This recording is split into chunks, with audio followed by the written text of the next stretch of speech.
All right, so we got our first panel of the day, and like I said before, the panels don't really have formal PowerPoint presentations. This is going to be more discussion-driven, debate-driven, argue-driven.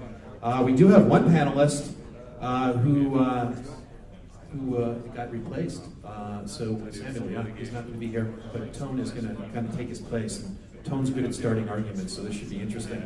The moderator for the panel, like I said, is Thomas Dvorak. He's the founder of Point of Sale. He's based in Singapore. When I went to our Singapore show, he was nice enough to take me out walking around, and we actually ate at one of the cafes that accepts Bitcoin, and he showed me several of the retail establishments in Singapore that accept Bitcoin. Point of Sale provides free service and basic functionality for brick and mortar merchants. Really interesting stuff. So he's going to moderate this panel. Take it away, sir. Let's give him a big round of applause. Welcome, guys. Nice shirt, by the way. I like your shirt. Thank you. It's batik. Good morning, everyone. Let me start with asking everybody to introduce yourself and what are you doing in the brick and mortar space. Oh, come on. Okay, yeah, well, Steve introduced me, so I don't think that's necessary. Yeah, I ran Point of Sale, which is a payment processor for brick and mortar merchants, used currently already on 5 continents by a few hundred merchants. So yeah, it's kind of fun. Go ahead, Tone. I guess I'll start. My name is Tone Vase. I'm a last-second replacement for Samuel. We had a little bit of a rough night last night, and he's the first official casualty of I'm actually surprised he made Bitcoin. Yeah, so I was surprised I made it. So my name is Tone Vase. I live in New York City. I started out in the crypto space writing at Cointelegraph, Bitcoin analysis. I have recently moved on to do more advanced research at Brave New Coin. And one of the reasons I replaced Samuel on this panel is because I am a 50% owner of a brick and mortar that just opened a little over a year ago. Probably kind of crazy in the Bitcoin space, opening a brick and mortar. And we do accept Bitcoin. It's a massage therapy office, which it is on CoinMap and any other search engines for merchants. My name is Oscar Darmawan. Currently, I'm leading the biggest Bitcoin exchange in Indonesia. And to supporting brick and mortar merchants, we have a payment system called Bitbayar. Maybe I would like to show one video later on to show what we are doing in Bali. We have some project called Bit Island to convert the whole Bali into Bitcoin Island. Hi, my name is Jerry Chan. I run Bitoku, GK in Tokyo. We have a payment platform, a Bitcoin payment platform in Japan, and most recently in other crypto space, we're working on reward points networks in using Ripple. Hi, my name is Dan Андерсен. I'm the CEO of a company called Learning Enterprise Organization, and we have just launched an altcoin called LEO Coin a year ago. We've set up our merchant acquisition program, so this year we've added 30,000 merchants, quite happy about that. Set up an exchange, we accept Bitcoin on our platform, we accept LEO Coin on our platform, so we have a point of view. Thank you, everyone.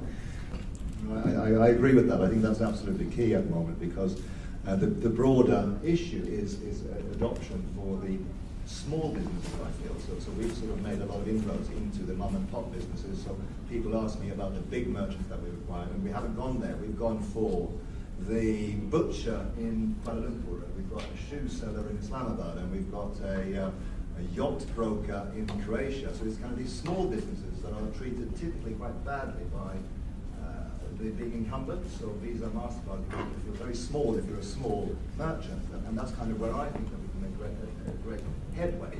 But the key is, along what you were saying about loyalty points, it's about incentivization. We have to somehow come up with mechanisms to reward small merchants and people to recruit small merchants, is what I say. The fundamental issue is education. I mean, I've brought on board, I don't know, I guess 100,000 devotees and champions of digital currency.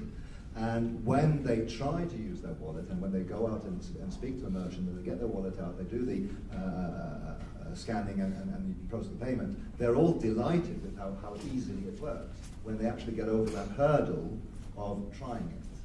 And I think the fundamental issue here is that the adoption is that most people out in the world don't have any bitcoins to spend. So that's kind of the adoption issue. And that is an education issue, which I agree with you 100%.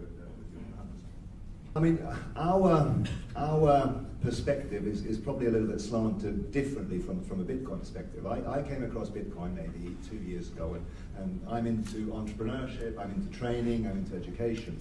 And people told me about Bitcoin, and I kind of, oh, this is exciting, what's it to do with me? And I kind of walked away.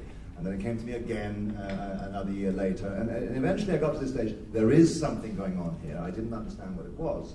And I think my story matches what happens to a merchant, in that many people out there, many brick and mortar merchants have heard about Bitcoin, but they don't get what it's about. They don't understand what it's for. They don't understand how it touches them.